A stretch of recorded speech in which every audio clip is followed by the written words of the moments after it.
This is Kick-Off on talkSPORT this Monday evening. It is Darren Lewis, Danny Murphy and Natalie Sawyer with you until 10.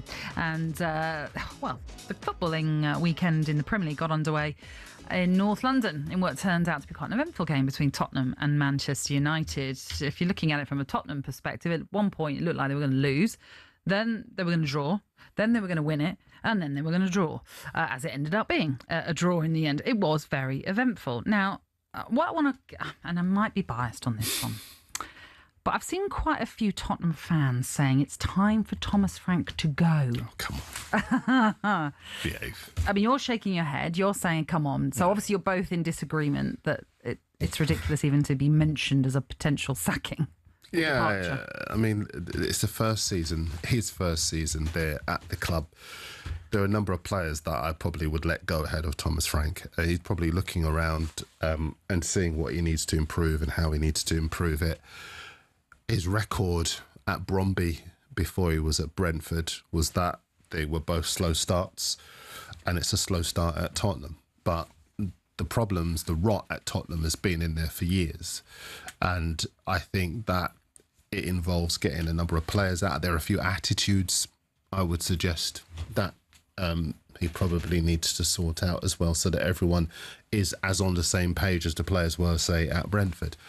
But the idea that he should go is just... Listen, Tottenham are a club that... I called this fixture before the ball was kicked the Underachievers Derby. Two teams who should have been doing better, but haven't, and everyone blames everyone but the players.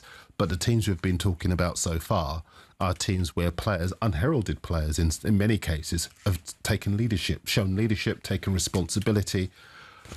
Tottenham, they don't do that. There aren't enough of them at United that have done that. Granted, in the last 5 games, that has improved. But I still don't see that last 5 games at Manchester United as anything to write home about, because this is a superpower in world and European football. 5 games is the minimum. They should be winning all 5 of those games. So this was a match and a result that kind of summed up where both clubs are at the moment. But just quickly on the Thomas Frank thing, just to get your view on it. Yeah. It's bizarre for it to even be in the conversation in the sense of they're 5th. They're only 1 point off the top 4. Likewise, in the Champions League, they're 10th, 1 point off the top 8. Well, the reason is simple, is that their poor performances have come at home in front of the 60,000 fans that go every game. Mm-hmm. If you'd flipped it and all their wins, because their away record's brilliant, it was the equal, I think it was the best in the Prem, might still be. If you switch that and have all your good stuff at home and have some bad results away, fans are a bit more forgiving. Mm-hmm. The problem is at home as well, in the games where they've lost and drawn, is they've lacked creativity. And it's been a hard watch, even the games I've seen, majority of the Wolves game, Chelsea, they were abysmal. There was another game at home against someone where they struggled as well. But just to add to what you're saying, and I don't want to interrupt your flow, but when he took Javi Simons off, that was when there was a lot of booing at the weekend, because a lot of people were saying this is our most creative talent. Well, he is, but he hasn't done very well. I mean, he had his best game in the Champions League game against Gothenburg I was at, and he did. That was the best I'd seen him. He did all right Saturday, do you not think? Do you know, I didn't see the game. Right, I can't pretend I did. If you look at last season, or even the last couple of seasons, in terms of their goals output and creativity, even under Andrew, when they were struggling, they'd score goals because he was so forward-thinking. But Maddison, Kulusevski, Solanke, Son, who's left. You just look, just them 4 players. That's their front 4 in so many of the games where they played well and scored, winning away at City 4 or whatever it was last. Maddison, creative. Kulusevski, their best player for the last couple of years, arguably. Solanke did okay in his first season. He's more reliable than what they've got at the moment. The new ones that have come in, Muani I like, but he's only just got fit. Yeah. Tell has been, up until he scored at the weekend, but he's been a failure. Johnson isn't particularly favourite among the fans, because although he gets you a goal, his all-round game ain't up to the level at the moment. Simons has had 2 good games since he's been there. Doesn't look fit enough. Same problem we talked with the Liverpool signings. Kudus is the only one success. He constantly looks a threat. He constantly looks like their best creative player. Their only creative player in certain games. So what did he do when he went in? Thomas Frank saw the biggest problem they had, which was conceding loads of goals, crap on set plays. Now they're really good on set play, or much better. Much better defensively, more stable, look like a team when they're defending. Their fullbacks tend to play fullback. The centre-halves have got a nice partnership when they're fit, as we know. The lads in midfield are robust. Paulinho, Bentancur, Sarr, they've all got legs. They've all got... You can't become better defensively and more stable and more tenacious and more pragmatic whilst play free-flowing creative football. It's very difficult to do both at the same time. You build the foundation like you did at Brentford, and then Brentford, and you tell me now, I thought last season going to watch Brentford, I'd never seen them play so much football. Oh, no, it was, absolutely. Pass. You'd said that. They'd mix it up, but pass. I was like, whoa, the last 2 seasons, really. Tottenham now are looking physically better defensively. They look a threat on set plays. When he sprinkles, a couple of these need to get... Muani could be a little gem if he gets himself fit. Simmons is better than he's showing, so you'd hope he'd progress. Kudus will get back fit soon because he's missed the last couple. Then you sprinkle in Kulusevski, Solanke, creating competition in forward because he's better than what they've got. Absolutely. And then even at some point down the line when Maddison comes back, all of a sudden you might be seeing a different Tottenham. But right now, to suggest that someone else can go in there and give them a better outcome, come on. Well, I think he's kind of part of this. I've got Richarlison, sorry, the other one. He's although he scored a couple of opening days, he struggled, hasn't he? He struggled.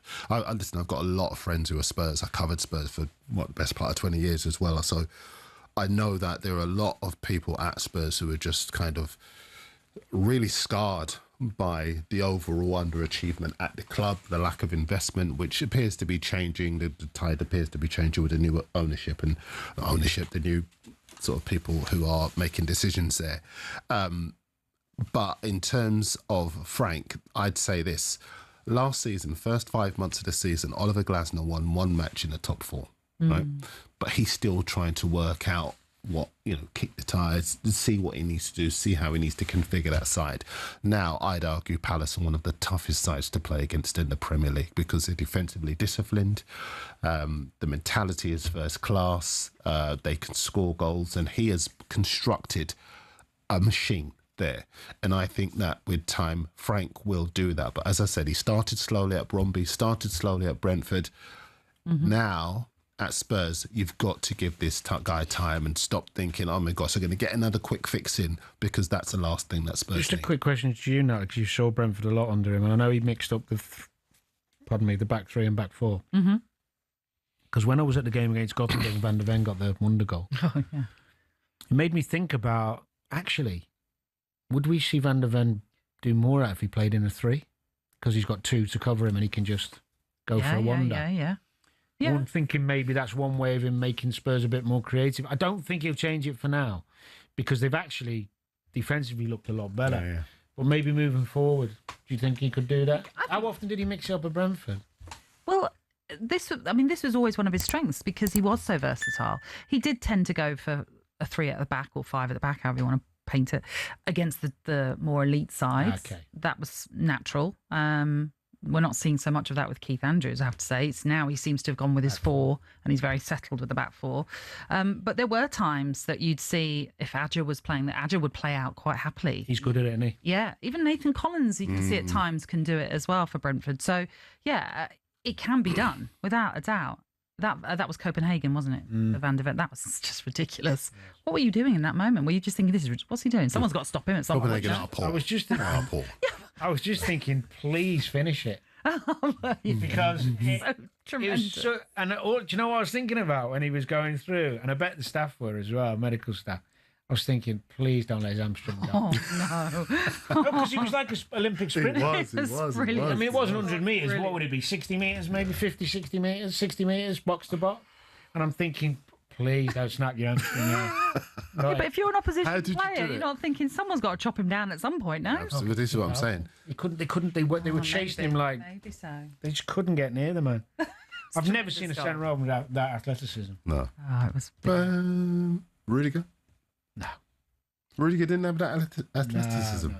Not like Listen, this is a debate for the break. We didn't even next get... part of the show. Or the next part of the show. Let's I see. think there are 1 or 2. All right. I might take the Pepsi challenge on that one. Well, someone asked me if I ever played with a centre half who could score a goal like that, and the answer is no.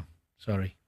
Okay. No, I'm hang on, sure. right. Think about it in the break. And maybe we'll come back to it. There's lots more for us to digest. We didn't even get to talk about Manchester United and their situation. As they are 5 games unbeaten. All right. Wait. No more. The mics are off for you two. We'll take a break, and when we return, we'll continue to look back on that Premier League weekend.